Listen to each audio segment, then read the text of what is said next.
जय हिंद साथियों, स्वागत है आप सभी का आपके अपने चैनल में। फ्रेंड्स, हम बात करने वाले हैं एसएससी एमटीएस हवलदार एग्जाम 2024 के बारे में। जैसा कि फ्रेंड्स आप सभी को पता है, इस चैनल में आप सभी को 2 प्रैक्टिस सेट एसएससी एमटीएस हवलदार एग्जाम के लिए देखने को मिलते हैं, जिसमें आपको पहला प्रैक्टिस सेट हम सुबह 10 बजे आपको देते हैं और दूसरा जो प्रैक्टिस सेट देते हैं वो आपको शाम 4 बजे देते हैं। तो आप सभी के एग्ज़ाम को ध्यान में रखकर हमने ये क्लास से ये प्रैक्टिस सेट तैयार किए हैं। और आप सभी को बता दें, जैसा कि आपका जो एसएससी एमटीएस का फॉर्म की लास्ट डेट है वो आ चुकी है। जिसने अभी तक भी फॉर्म फिल नहीं किया है वो फॉर्म को बिल्कुल डाल दें जल्दी से, क्योंकि आपके जो फॉर्म है वो लगभग यहाँ से 32 से 35 लाख के बीच में आपके फॉर्म जा रहे हैं। तो आपकी जो पोस्ट होने वाली थी वो लगभग 2326 पोस्टें हैं। तो बिल्कुल आप सभी को एक पोस्ट के लिए तैयार रहना है। तो फ्रेंड्स, आप सभी को हम जीके जीएस के प्रैक्टिस सेट डेली करवा रहे हैं। तो आप सभी फ्रेंड्स चैनल को सब्सक्राइब करके इसके पास के घंटी के बटन को ऑल में रखें, ताकि आने वाली सभी क्लासें आप सभी को कंटिन्यू उपलब्ध होती रहे। तो चलिए फ्रेंड्स, हम बिना किसी देरी के आज की प्रश्नोत्तरी को शुरू करेंगे। और आपको हम जो है आज की क्लास में जीके जीएस और करंट अफेयर्स के टॉप 15 प्रश्न करवाने वाले हैं। तो आप सभी फ्रेंड्स को वीडियो को एंड तक वॉच करना है। तो चलिए फर्स्ट पर्सन से बात करते हैं। फर्स्ट पर्सन है, रूस में बोल्शेविक जो क्रांति हुई थी वह कब हुई थी? तो रूस में जो बोल्शेविक क्रांति हुई थी फ्रेंड्स वो कब हुई थी? राइट आंसर कीजिए। फ्रेंड्स, आप सभी का करेक्ट आंसर रहेगा नवंबर 1917। तो बी ऑप्शन आप सभी को राइट यहाँ पर, यानी आप सभी का बी ऑप्शन करेक्ट आंसर रहेगा, ध्यान रखें। नेक्स्ट प्रश्न है कि श्वसन की क्रिया के दौरान कितने प्रतिशत ऊर्जा ताप के रूप में निष्कासित होती है? तो श्वसन क्रिया के दौरान कितनी प्रतिशत ऊर्जा जो है ताप के रूप में निष्कासित होती है फ्रेंड्स? राइट आंसर रहेगा फ्रेंड्स आप सभी का 20%। ए ऑप्शन करेक्ट आंसर है। नेक्स्ट है कि मानव मस्तिष्क में विभिन्न सूचनाएं किस रूप में संचित होती है? तो मानव मस्तिष्क में जो विभिन्न सूचनाएं हैं वह किस रूप में संचित होती हैं फ्रेंड्स? राइट आंसर क्या रहेगा? आप सभी का करेक्ट आंसर हो जाएगा उद्दीपन। सी ऑप्शन करेक्ट आंसर होगा। नेक्स्ट है कि वाष्प उत्सर्जन कैसी प्रक्रिया है? तो वाष्प उत्सर्जन जो है वह कैसी प्रक्रिया है फ्रेंड्स? यहाँ पर भौतिक प्रक्रिया है। बी ऑप्शन राइट आंसर होगा। फ्रेंड्स, आप कितने प्रश्नों को राइट कर पाते हैं कमेंट करके ज़रूर बताना। नेक्स्ट प्रश्न है कि बिहार में किस स्थान पर भारतीय राष्ट्रीय कांग्रेस का 1922 का अधिवेशन हुआ था? तो बिहार का कौन सा स्थान है जहाँ पर राष्ट्रीय कांग्रेस का 1922 का अधिवेशन हुआ था? बिल्कुल करेक्ट आंसर रहेगा फ्रेंड्स आप सभी का गया जिला बिहार करेक्ट आंसर हो जाएगा। सी ऑप्शन, जहाँ पर भारतीय राष्ट्रीय जो कांग्रेस है उसका 1922 में जो है 38वां अधिवेशन हुआ था। और ये जो अध्यक्षता की थी इसकी चित्तरंजन दास के द्वारा की गई थी। नेक्स्ट प्रश्न है फ्रेंड्स आप सभी का कि भारतीय राष्ट्रीय कांग्रेस के 27वां जो अधिवेशन हुआ बांकीपुर पटना में 1912 ईस्वी में उसकी अध्यक्षता में हुआ था। तो किसकी अध्यक्षता में हुआ था वहाँ पर 1912 में बांकीपुर पटना में जो 27वां अधिवेशन हुआ था कांग्रेस का? तो राइट आंसर रहेगा फ्रेंड्स आप सभी का आर एन मदोलकर करेक्ट आंसर हो जाएगा। C option. नेक्स्ट प्रश्न की बात करें तो नेक्स्ट प्रश्न है कि जूट के उत्पादन में बिहार का कौन सा जिला जो है अग्रणी है? तो जूट के उत्पादन में जो है बिहार का कौन सा जिला है जो अग्रणी है फ्रेंड्स? यहाँ पर आप सभी का बिल्कुल करेक्ट आंसर आना चाहिए पूर्णिया जिला। तो बी ऑप्शन आप सभी फ्रेंड्स का करेक्ट आंसर रहेगा। नेक्स्ट प्रश्न की ओर बढ़ते हैं। नेक्स्ट प्रश्न है कि 2011 की जनगणना के अनुसार, यानी 2011 की जनगणना के अनुसार किस राज्य में साक्षरता दर जो है वो सबसे यानी कम है? तो सबसे कम साक्षरता दर कहाँ की है फ्रेंड्स? राइट आंसर बताइए। तो आप सभी का बिल्कुल करेक्ट आंसर हो जाएगा फ्रेंड्स यहाँ पर बिहार की। सी ऑप्शन करेक्ट आंसर है। नेक्स्ट है कि एक कोशिका में सर्वाधिक यानी पाई जाने वाला पदार्थ है। एक कोशिका में पाया जाने वाला सर्वाधिक पदार्थ कौन सा होता है? प्रोटीन। राइट आंसर रहेगा डी ऑप्शन। नेक्स्ट है कि निम्नलिखित पादपों में से किसका संग्रह जो है अंग यानी तना नहीं है? मतलब पादपों में किसका संग्रह अंग तना नहीं है? तो यहाँ पर तना नहीं है पूछ रहा है फ्रेंड्स, तो शकरकंद का यहाँ पर डी ऑप्शन करेक्ट आंसर हो जाएगा। नेक्स्ट पर्सन की बात करें तो नेक्स्ट पर्सन है कि प्रागण का अर्थ है। तो प्रागण का अर्थ क्या है फ्रेंड्स, यहाँ पर बिल्कुल प्रागदानी से प्रागगण का प्रति यानी वर्तिकाग्र पर जाना, ये ऑप्शन आपका राइट आंसर होगा। नेक्स्ट है कि उपापचय एंजाइम अनुपस्थित होता है। उपापचय एंजाइम किसमें अनुपस्थित होता है? करेक्ट आंसर रहेगा फ्रेंड्स आप सभी का विषाणुओं में, तो सी ऑप्शन राइट आंसर होगा। नेक्स्ट है सतलज तथा काली नदियों के मतलब जो काली यानी नदियां हैं उनके बीच हिमालय के भाग को किस नाम से जाना जाता है? तो सतलज और काली नदी जो है उसके बीच के हिमालय के भाग को किस नाम से जानते हैं? राइट आंसर कीजिए। कुमायूं हिमालय आपका करेक्ट आंसर रहेगा फ्रेंड्स यहाँ पर सी ऑप्शन। नेक्स्ट है कि आलू, टमाटर और बैंगन तीन विभिन्न वर्गीय मतलब विभिन्न वर्ग हैं, परंतु वे किस वंश के अंतर्गत आते हैं? तो इनका जो है आपको वंश बताना है कि कौन से वंश की है ये जो फसलें हैं मतलब सब्जी हैं, आलू, टमाटर, बैंगन। अगर हम इनकी बात करें तो आपका जो है ए ऑप्शन करेक्ट आंसर आना चाहिए सोलेनम, मतलब ये सोलेनेसी कुल की फसलें हैं।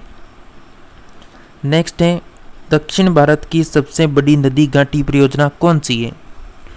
तो साथियों राइट आंसर क्या आएगा आप सभी का, और आप सभी को पता होना चाहिए जैसा कि आपका 2 पोस्ट हैं SSC MTS और एक पोस्ट है आपके किसका हवलदार का। तो MTS की जो पोस्ट है लगभग आपकी टोटल पोस्ट तो आपकी 8326 है, उसमें जो आपकी MTS की पोस्ट दे रखी है वो लगभग 3887 पोस्ट दे रखी है, साथ ही 3439 पोस्ट आपकी यहाँ पर दे रखी है हवलदार की।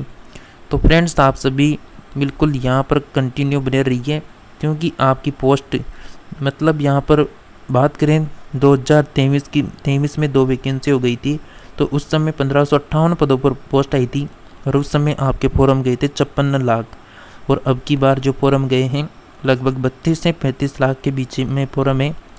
तो आप सभी को जैसा कि यहाँ पर कंपटीशन बढ़ने वाला है 8000 पोस्टों के लिए 30 से 35 लाख मतलब यहाँ पर फॉर्म फिल हुए हैं, लेकिन आप सभी को बताएं जितने फॉर्म भरते हैं उनमें से आधे बच्चे भी यहाँ पर मतलब तैयारी नहीं करते हैं, और आधे में से जो आधे रहते हैं वही बिल्कुल यहाँ पर तैयारी में लगे हुए रहते हैं। तो पूरे बच्चे जितने फॉर्म भरते हैं उतने तैयारी भी नहीं करते हैं, तो आप डिमोटिवेट ना होकर कंटिन्यू तैयारी में लगे रहिए। तो बिल्कुल फ्रेंड्स आप सभी का करेक्ट आंसर आ जाएगा। सबसे बड़ी नदी घाटी परियोजना की हम बात कर रहे थे, तो आप सभी का तुंगभद्रा करेक्ट आंसर आना चाहिए ए ऑप्शन। नेक्स्ट है कि ऑक्सीकरण वह रासायनिक प्रक्रिया है जिसमें यानी ऑक्सीकरण वह रासायनिक प्रक्रिया है जिसमें क्या होता है? बिल्कुल इलेक्ट्रॉन की हानि होती है, ए ऑप्शन हमारा करेक्ट आंसर होगा। नेक्स्ट पर्सन है कि पौधों के सबसे अच्छा उर्वरक है, तो पौधों के लिए सबसे अच्छा उर्वरक कौन सा है फ्रेंड्स? यहाँ पर साथियों आपका करेक्ट आंसर आना चाहिए कंपोस्ट, बिल्कुल ए ऑप्शन करेक्ट आंसर होगा। नेक्स्ट पर्सन है कि थर्मस प्लास्टर में जल किस प्रक्रिया से सुरक्षित रहने के कारण गर्म बना रहता है?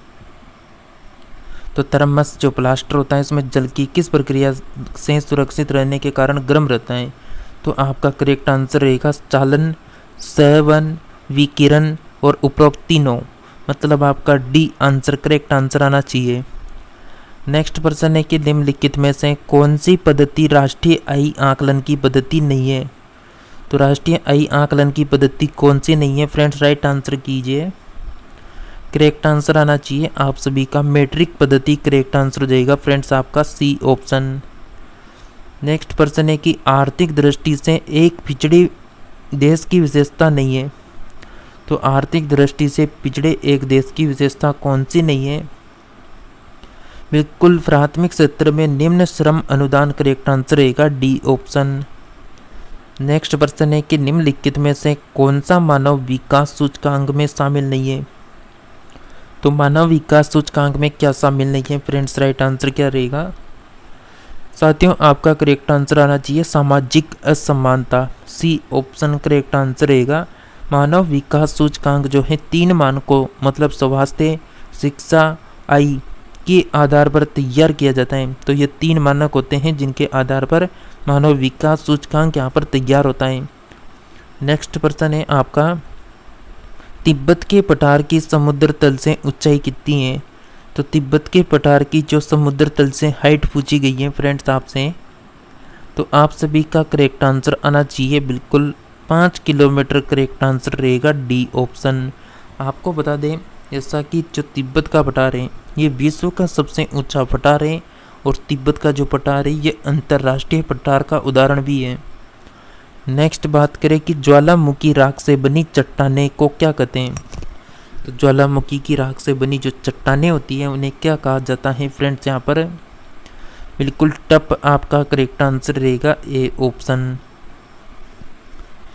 नेक्स्ट प्रश्न की बात करें तो नेक्स्ट प्रश्न है कि दिल्ली सल्तनत में जो इनामी भूमि है वह किसे दिया जाता था? तो इनामी भूमि किसे दिया जाता था? जैसा कि फ्रेंड्स अक्टूबर तक हमारा एग्ज़ाम होगा एमटीएस का, तो हम एमटीएस के लिए कंटिन्यू प्रैक्टिस सेट रखेंगे 10 बजे और 4 बजे। कंटिन्यू सभी प्रैक्टिस सेट को अटेंड करें क्योंकि हम आपको टॉपिक वाइज भी प्रैक्टिस सेट करवाते हैं डेली। तो आपका करेक्ट आंसर हो जाएगा फ्रेंड्स यहाँ पर विद्वान और श्रमिक व्यक्ति को। तो यहाँ पर इनाम भूमि किसे दिया जाता था?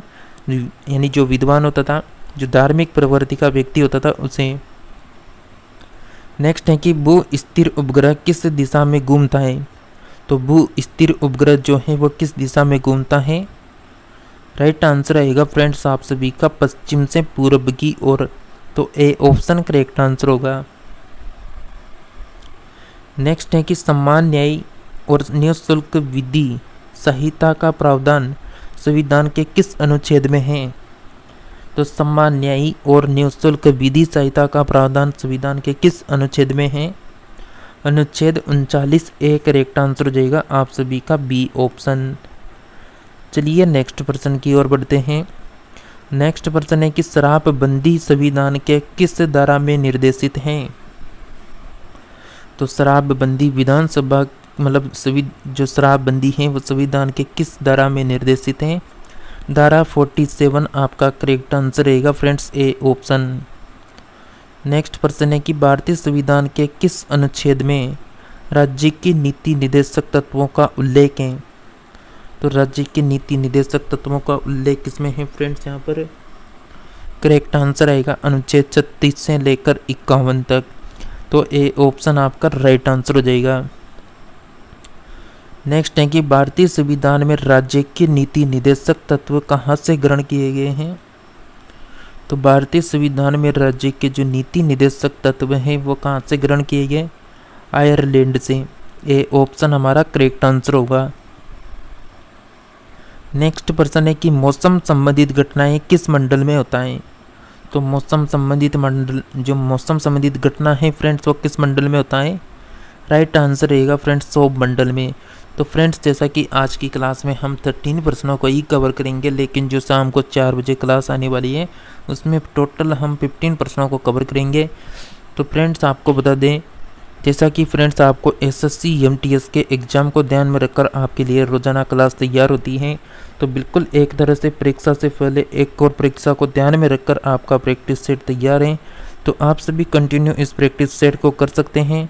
इसके लिए आप सभी फ्रेंड्स हमारे चैनल को सब्सक्राइब करके रखें और इसके पास का जो घंटी का बटन दे रखा है उसको बिल्कुल घंटी की बटन को ऑल के ऑप्शन में रखें ताकि आने वाली सभी क्लासें आपको रोज़ाना मिलती रहे। तो मिलते हैं नेक्स्ट प्रैक्टिस सेट में।